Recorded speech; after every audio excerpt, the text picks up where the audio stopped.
You are what you eat. Add to that, you are what you surround yourself with, what's on your bookshelf. And not just the books, but all that other stuff on your bookshelf. Those items that have followed you from your parents' home to college, to your first apartment, to your first home, to where you are today. These items, keepsakes, usually have at least two functions. One, something practical, like maybe they're decorative. But the second part is they make you smile. I have a few little items. I've had these since I was a teenager, and I received them from the guy who made them. He's my buddy, Mitch Reed. Now you can tell by looking at these, Mitch has a sense of humor. I met Mitch when I was working in theater in my hometown of Grand Rapids, Michigan. The town was pretty conservative, and pursuing a career in theater was just not encouraged. We didn't have professional theater, so all that pent up talent in town, and the realtors and the teachers and the engineers, they all came down to the community theater. We had some incredible shows. Mitch liked to tell stories, like the night he and his dad went around the neighborhood at Halloween trick-or-treating for cocktails. They brought their own glassware. Like a lot of artists, Mitch had to have a day job to support his art habit. He got a job driving around town in a van, filling vending machines with Twinkies and Ho-Hos and corn nuts and candy bars, all not real food products.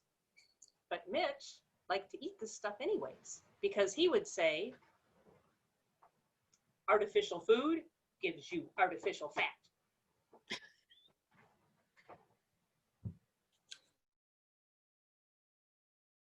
He makes me laugh. I have actual books on my bookshelf. I think a lot of history can be found in my cookbooks. My Joy of Cooking has a copyright date of 1964. I don't have any stories about the Joy of Cooking. However, the Moosewood Cookbook, 1977. This thing has been following me around for decades. The Moosewood restaurant in Ithaca, New York was a vegetarian hotspot in the middle of the heyday of Earth Mothers and granola heads. My two favorite recipes come out of this book. One is my mother-in-law's favorite cardamom coffee cake. And then how can you not love Montana Mama's dynamite cheesecake? The point of the book is not to take a recipe and make it vegetarian. The point of the book is to give you alternatives. And they do a really good job. I will tell you, the big takeaway from this book for me, perfection. Follow the recipe. If the cheesecake recipe calls for 2.5 pounds of cream cheese, don't try to make this a low-fat dish. Big mistake. Like bringing a big pile of melting goo to the dinner table, dinner party kind of mistake. Yeah, we all just picked up our spoons and ate it like ice cream. I keep the cookbook, I follow the recipes, and I can only laugh at my mistakes. The last item is my lamp. My friend Doug Pettinga gave this to me when I was on my way off to resident college for the very first time. Doug was a designer. He was the window dresser for the high-end furniture store in town, Klingman's. I didn't know he was gay. However, when I went off to college, he not only gave me that lamp, he gave me a 4-foot by 3-foot fabulous piece of Marimekko silk screen fabric. If you're not familiar with Marimekko, they are artworks. It's fabric, but they're gorgeous. You can either frame them or you can put them around a stretcher, hang it on your wall. And thanks to Doug Pettinga And my Marimekko on the wall and my gorgeous, stylish lamp, I had the swankiest dorm room on my entire floor. Doug was gay. I can't think of Doug without thinking of Kenny Tepper, because they were buddies, and Kenny and he got a place together, not as a couple. Kenny worked at, it was AT&T. He worked at the phone company, but he was the choreographer for all of the theater groups. He was not only fabulous, he was a screaming queen, and he was tons of fun. And I still didn't know that Doug was gay. Doug and Kenny for a while because I was in between colleges and I ran out of money. And the thought of living with my parents, I couldn't go there. One night, Doug and I are hanging around the dining room table, having a festive adult beverage, and it's late.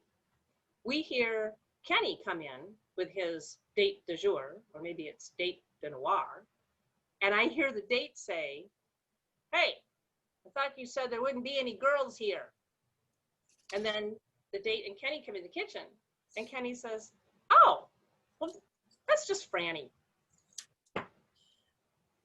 I have to love Kenny anyways. He was the sweetest thing.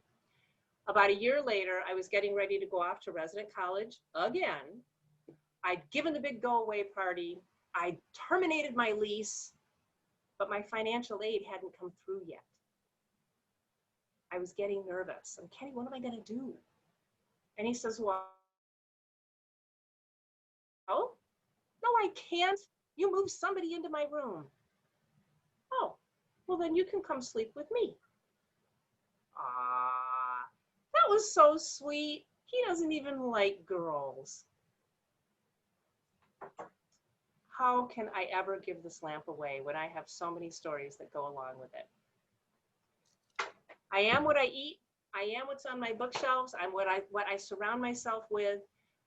Silly trinkets from an artist friend, a book that taught me a lesson, a lamp that makes me smile every time I look at it.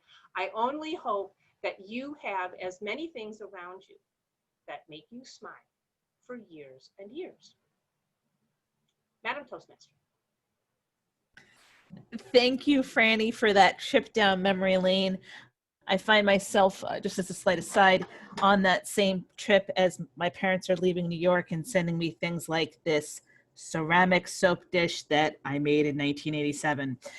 So I'm a very self. Madam Timer, may we please have 1 minute on the time, I'm sorry, 2 minutes on the clock for you to give Franny some feedback in the chat. And also now is your opportunity to message Amy Pease directly with your vote for the best speaker. Sure, 2 minutes start.